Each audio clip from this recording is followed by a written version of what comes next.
ಕೇವಲ ದರ್ಶನ್ ಮತ್ತು ಪವಿತ್ರ ಗೌಡ ಅವರ ಮೊಬೈಲ್ ಮಾತ್ರ ರಿಟ್ರೀವ್ ಮಾಡಿಲ್ಲ ಪೊಲೀಸರು. ಈ ಕೇಸ್ನಲ್ಲಿ ಯಾರ್ಯಾರು ಭಾಗಿಯಾಗಿದ್ದಾರೋ 17 ಜನ ಆರೋಪಿಗಳ ಮೊಬೈಲ್ ಕೂಡ ರಿಟ್ರೀವ್ ಆಗಿದೆ. ವಿನಯ್ ಮೊಬೈಲ್ ಅನ್ನು ಕೂಡ ರಿಟ್ರೀವ್ಗೆ ಒಳಪಡಿಸಿದ್ರು ಪೊಲೀಸರು. ಪವಿತ್ರ ಗೌಡ ಅವರ ನಂಬರನ್ನು ಈತ ಡಿ ಬಾಸ್ ವೈಫ್ ಅಂತ ಹೇಳಿ ಸೇವ್ ಮಾಡ್ಕೊಂಡಿದ್ದಂತೆ. ಪ್ರದೂಷ್ ಪವನ್ ಜೊತೆಗೆ 42 ಬಾರಿ ವಾಟ್ಸಪ್ ಕಾಲ್ನಲ್ಲಿ ಸಂಭಾಷಣೆ ನಡೆಸಿದ್ದಾನೆ ಕೊಲೆ ನಡೆದಂತಹ ದಿನ. ಪ್ರಕರಣದ ಸಂಬಂಧ 10 ಫೋಟೋಗಳನ್ನು ರಿಟ್ರೀವ್ ಮಾಡುವಲ್ಲೂ ಕೂಡ ಪೊಲೀಸರು ಯಶಸ್ವಿಯಾಗಿದ್ದಾರೆ. ರೇಣುಕಾಸ್ವಾಮಿಯನ್ನ ಚಿತ್ರದುರ್ಗದಲ್ಲಿ ಹಿಂಬಾಲಿಸಿ ತೆಗೆದಂತಹ ಫೋಟೋಗಳು ಕೂಡ ಆತನ ಮೊಬೈಲ್ನಲ್ಲಿ ಸಿಕ್ಕಿದ್ದಾವೆ. ಪಟ್ಟಣಗೆರೆ ಶೆಡ್ಗೆ ಕರೆತಂದಿದ್ದಂತಹ ವೇಳೆ ಆತನ ದಯನೀಯ ಪರಿಸ್ಥಿತಿಯನ್ನು ಕೂಡ ಈತನ ಮೊಬೈಲ್ನಲ್ಲಿಯೇ ಕ್ಲಿಕ್ಕಿಸಲಾಗಿತ್ತು.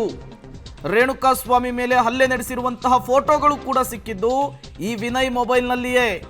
ಶವವನ್ನ ಸುಮ್ಮನಹಳ್ಳಿ ರಾಜಕಾಲುವೆಯ ಬಳಿ ಬಿಸಾಡಿರುವಂತಹ ಫೋಟೋಗಳು ಕೂಡ ಈತನ ಮೊಬೈಲನ್ನು ರಿಟ್ರೀವ್ ಮಾಡಿದಂತಹ ಸಂದರ್ಭದಲ್ಲಿಯೇ ಸಿಕ್ಕಿರುವಂತಹದ್ದು.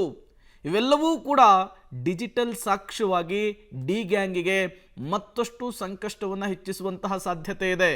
ಚಾರ್ಜ್ ಶೀಟ್ನಲ್ಲಿ ಎಲ್ಲ ಅಂಶಗಳನ್ನು ಕೂಡ ಪೊಲೀಸರು ಎಳೆ ಎಳೆಯಾಗಿ ಬಿಡಿಸಿಡುವಂತಹ ಕೆಲಸವನ್ನು ಮಾಡಿದ್ದಾರೆ. ಪ್ರಕರಣದ ಸಂಬಂಧ ಒಟ್ಟು 10 ಜನರ ಮೊಬೈಲನ್ನು ರಿಟ್ರೀವ್ಗೆ ಒಳಪಡಿಸಲಾಗಿತ್ತು, ಕಳುಹಿಸಿಕೊಡಲಾಗಿತ್ತು ವಿಧಿವಿಜ್ಞಾನ ಪ್ರಯೋಗಾಲಯಕ್ಕೆ.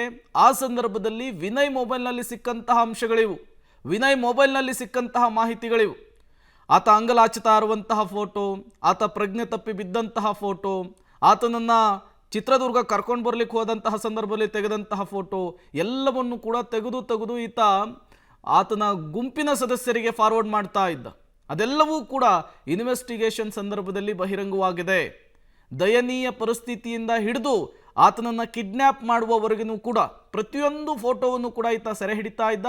ಅದನ್ನು ಪವಿತ್ರ ಗೌಡಗೆ, ದರ್ಶನ್ಗೆ ಸೆಂಡ್ ಮಾಡುವಂತಹ ಕೆಲಸವನ್ನು ಮಾಡ್ತಾ ಇದ್ದ.